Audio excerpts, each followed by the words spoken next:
तर धनंजय मुंडेंच्या राजीनाम्याच्या प्रश्नावर खरं तर अजितदादा भडकले। चौकशीत नाव आलं तर सगळ्यांची चौकशी होईल, तसंच बीड प्रकरणी कोणी दोषी आढळलं तर कारवाई होईलच, असं अजित पवार म्हणाले। तर उपमुख्यमंत्री एकनाथ शिंदेंनीही यावर प्रतिक्रिया दिली आहे। बीड प्रकरणी कुणालाच सोडणार नाही, असं शिंदे म्हणाले। अनेकांवर आरोप झाले, त्यावेळेस त्या नेत्यांनी मंत्र्यांनी राजीनामे देऊन बाजूला झाले, चौकशीला सामोरे गेले। तुम्ही त्यांना पाठीशी राहतात? अरे बाळा, चौकशीला सामोरं गेलं, तुझी चौकशी केव्हा होईल? तुझं नाव आलं तर होईल ना। तुझं जर नाव नसेल तर चौकशी बळबळ तुझी करतील का रे? काय तुम्ही पण हे जे बीड प्रकरण आहे त्यामध्ये मुख्यमंत्री महोदयांनी SIT CID चौकशी लावलेली आहे। आरोपींवर मोका लावलेला आहे, आरोपींना अटक झालेली आहे।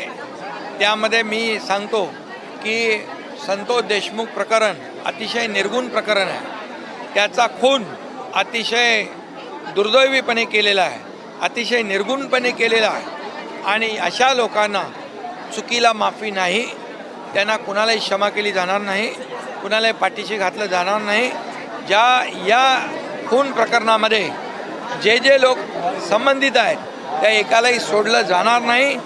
यांना फासावर लटकवेपर्यंत सरकार कोर्टामध्ये बाजू लावून धरेल, फास्ट ट्रॅकवर ही केस चालेल आणि यामध्ये विशेष वकील नेमलेले आहेत। जे करायचं आहे त्या बाबतीमध्ये सरकारने आणि मुख्यमंत्र्यांनी पावलं उचललेली आहेत। या बाबतीमध्ये सरकार पूर्णपणे गंभीर आहे आणि संतोष देशमुख याला न्याय मिळेपर्यंत आणि आरोपी फासावर लटकेपर्यंत सरकार पूर्णपणे त्यांच्या पाठीशी राहील। त्यांच्या कुटुंबियांच्या मागे सरकार पूर्ण ताकदीने उभा राहील। मोक्कांतर्गत कारवाई करावी अशी मागणी राज्याच्या सरपंचांनी केली। बिलकुल मोक्का असेल, जे काही संघटित गुन्हेगारी असेल, या बाबतीमध्ये कुणालाही सोडलं जाणार नाही आणि कुणीही याच्यातून वाचणार नाही। तो कितीही मोठा असला तरी, त्याचे कुठेही लागेबांधे असले तरी